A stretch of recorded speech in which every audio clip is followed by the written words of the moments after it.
سبحان اللہ سبحان اللہ صلو علی الحبیب صلی اللہ تعالی علی محمد وعلی آلہ وصحبہ وبارک وسلم صلاۃ و سلام علیک یا رسول اللہ. اقبال عظیم کے ایک کلام کی مجھے فرمائش ملی ہے. اقبال عظیم وہ شاعر ہیں جو نابینا ہیں, آنکھوں سے نظر نہیں آتا انہیں, اور انہوں نے جتنے بھی نعتیہ کلام لکھے ہیں اس میں انہوں نے اپنی آنکھوں کا ذکر ضرور کیا ہے, جیسے مدینے کا سفر ہے اور میں نبدیدہ نبدیدہ, فاصلوں کو تکلف ہے ہم سے اگر. ایک کلام میں کہتے ہیں گو روزہ اقدس کی طلبگار ہیں آنکھیں, سچ پوچھو تو خود راہ کی دیوار ہیں آنکھیں. ایک کلام میں کہتے ہیں میرے مولا میری آنکھیں مجھے واپس کر دے تاکہ اس بار میں جی بھر کے مدینہ دیکھوں. تو اقبال عظیم کا ایک کلام جس کا مجھے حکم ملا پیش کر رہا ہوں. کہتے ہیں اقبال عظیم میں لب کشا نہیں ہوں,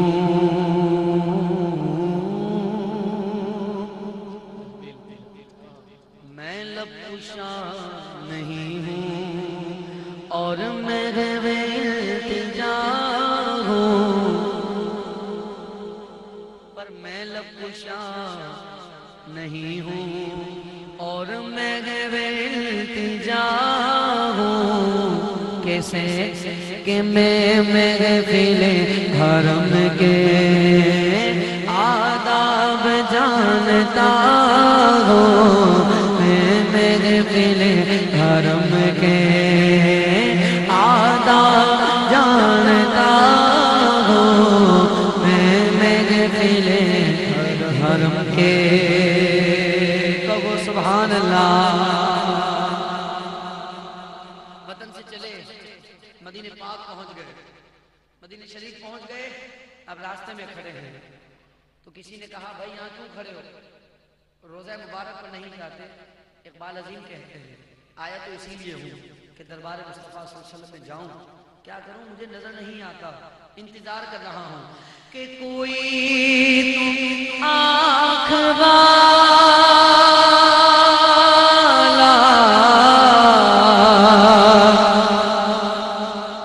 گزرے گا اس طرف سے. کہو نا سبحان اللہ, آج کہنا ہے سبحان اللہ. ادیب رائے پوری کہتے ہیں شعور نعت بھی ہو اور زبان بھی ہو ادیب, وہ آدمی ہی نہیں جو ان کا حق ادا نہ کرے. تو ہم وہ آدمی نہیں ہیں کہ جب رسول اللہ کا ذکر ہو رہا ہو تو ہم خاموش بیٹھے رہے, نہیں. جب حضور کا ذکر ہوتا ہے تو عاشق کہتے ہیں سبحان اللہ. اب اسی آواز میں کہیے گا سبحان اللہ. کہتے ہیں اقبال عظیم کہ کوئی تو آنکھ والا گزرے گا اس طرف سے, طیبہ کے راستے میں منتظر کھڑا ہوں, طیبہ کے راستے میں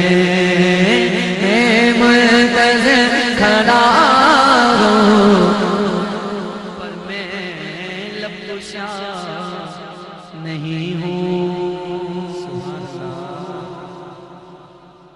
بڑی دیر ہو گئی. اللہ اکبر یا رسول اللہ یا اللہ. کہتے ہیں اقبال عظیم بڑی دیر ہو گئی, میں کھڑا رہا. ایسے نہیں کوئی آتا میرا ہاتھ پکڑتا مجھے لے جاتا, سب پوچھ کے ہی جاتے رہے.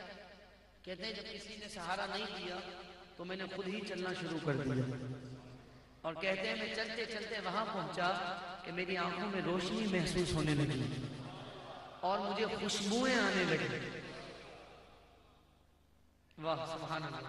کہاں چلے کہاں پہنچے؟ کہتے ہیں اقبال عظیم کہ یہ روشنی سی کیا ہے,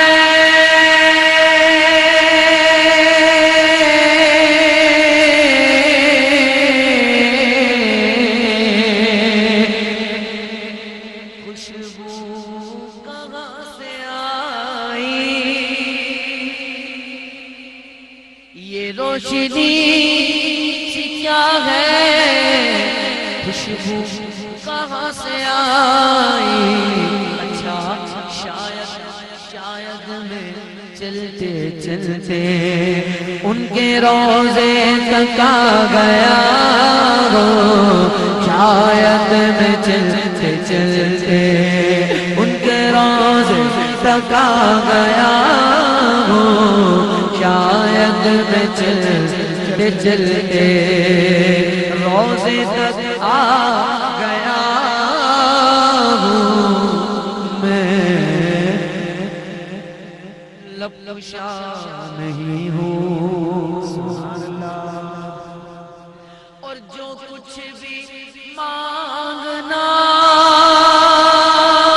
ہو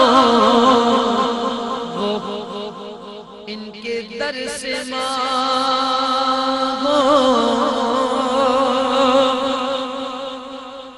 جو کچھ بھی مانگنا ہو ان کے در سے مانگو، کیونکہ یہ در بہت بڑا ہے، یہ در بہت بڑا ہے، اس در کا میں گدا ہوں، بولو اس در کا میں گدا ہوں، بولو اس در کا میں گدا، واللہ اس در کا میں گدا ہوں، بولو اس در کا میں گدا ہوں، یہ در بہت بڑا ہے۔ عاشقوں کا انداز دیکھیے، جو عاشق ہوتے ہیں نا سچے پکے والے، ان کا انداز دیکھیے، کہتے ہیں مجھے تو پتہ ہی نہیں تھا کہ مجھے جانتا کون ہے، میرا تعلق کس سے۔ آج آپ کی بات نہیں کر رہا ہوں، اپنی بات، اگر میرا تعلق کسی بہت بڑے آدمی سے ہو جائے تو میں تو بتاتا پھروں گا نا لوگوں کو کہ بھائی میرے تعلقات ہو گئے، مجھے آج کل اپنا وہ وزیر جاننے لگ گئے ہیں، مجھے سینیٹر جانتے ہیں، اور اگر کسی کو صدر جاننے لگ جائے، کسی کے تعلقات وزیر اعظم سے ہو جائیں، بندہ بڑا خوش ہوتا ہے۔ پر عاشق کب خوش ہوتے ہیں؟ اقبال عظیم کہتے ہیں مجھے تو پتہ ہی نہیں تھا مجھے کون جانتا ہے، کہتے ہیں میں فخر کرتا، شکر کرتا، تعجب کرتا، مجھے تو پتہ ہی نہیں تھا نا، پھر جب پتہ لگا تو کہتے ہیں کہ طیبہ کے سب بھکاری پہچانتے ہیں مجھ کو،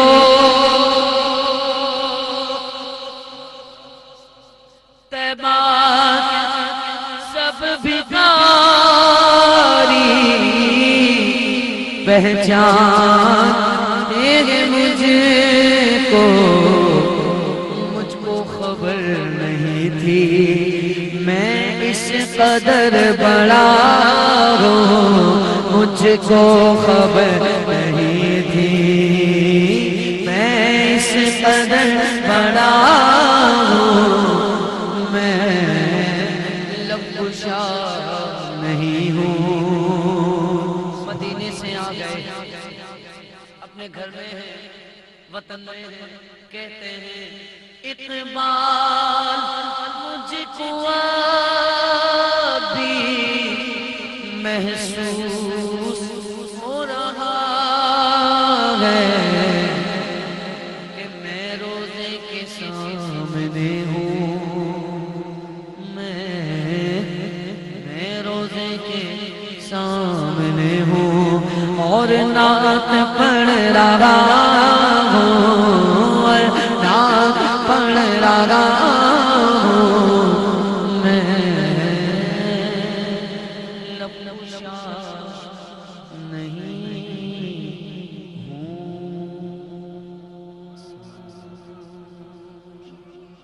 آخری وقت میں کیا رونق دنیا دیکھوں،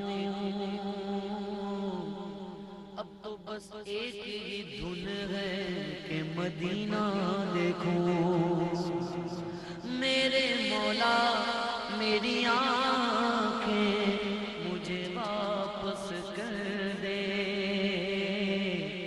تاکہ اس بار میں جی بھر کے مدینہ دیکھوں۔